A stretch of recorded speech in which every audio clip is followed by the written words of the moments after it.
Hi అండి. ఎలా ఉన్నారు? బాగున్నారా? Good morning. చూడండి ఫ్రెండ్స్, ఈరోజైతే మన గార్డెన్‌లో వాటర్ లిల్లీ వచ్చింది చూడండి వైట్‌గా. నాకు ఎందుకో ఈ లోటస్ అంటే చాలా ఇష్టం ఫస్ట్ నుండి కూడా. మన అంకుల్ గారైతే ఈ టబ్బునే తీసేయమంటారు ఫస్ట్ పైకొస్తే గార్డెన్‌లోకి. నేను తీయను, అస్సలు తీయను. ఇంకా ఇది డ్యామేజ్ అయిపోయిందనుకోండి, ఇంకా పెడుతూనే ఉంటాను. 3 ఉన్నాయి colours. White, violet, pink. Pink మొన్నే వేసాము, ఇంకా రావట్లేదు. చూడండి, బాగుంది. ఇదైతే మనకి కాయలొస్తున్నాయి. ఈ పువ్వు ఎండిపోయిన తర్వాత మనకి అందులో కాయ వస్తది. ఈ కాయ వస్తది. ఈ కాయని దీంట్లో కాయలో నువ్వుల్లాగా విత్తనాలుంటాయన్నమాట.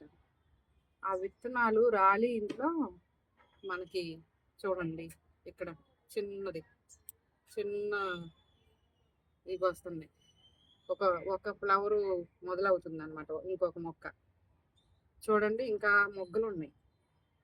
ఇవి ఇలా రావాలంటే మనం ఏ రకమైన మందులు వేయము.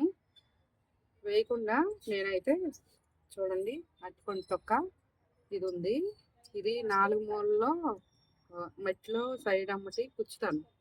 అది కుళ్ళిపోయి ఎరువులాగా తయారవుతుంది. ఇంకా అదే దీనికి బలం. చక్కగా గ్రీన్‌గా వచ్చి ఫ్లవరింగ్ బాగా వస్తాయి ఇవి పెడితే.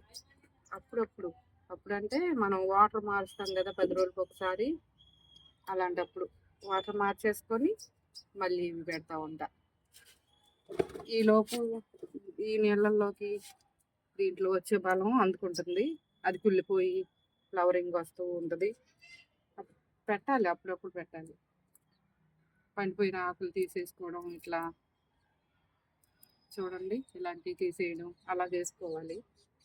వారానికి ఒకసారి వాటర్ మారుస్తూ ఉంటాను. మార్చినప్పుడు కంపల్సరిగా మనం దీనికి ఫుడ్ ఇవ్వాలి. ఇస్తే మొక్క అనేది కొంచెం గ్రీన్‌గా డ్యామేజ్ అయిపోకుండా ఉంటుంది. మనం ఏమి ఇవ్వలేదనుకోండి, ఇంకా బాగా రాదు చక్కగా. చూడండి, చాలా బాగా వస్తుంది మనకి. మన ఛానల్ నచ్చితే ఫాలో అవ్వండి ఫ్రెండ్స్. ఒక లైక్ కొట్టండి, షేర్ చేయండి, సబ్స్క్రైబ్ మాత్రం చేసుకోండి. లైకులు కొట్టండి, మర్చిపోతున్నారు.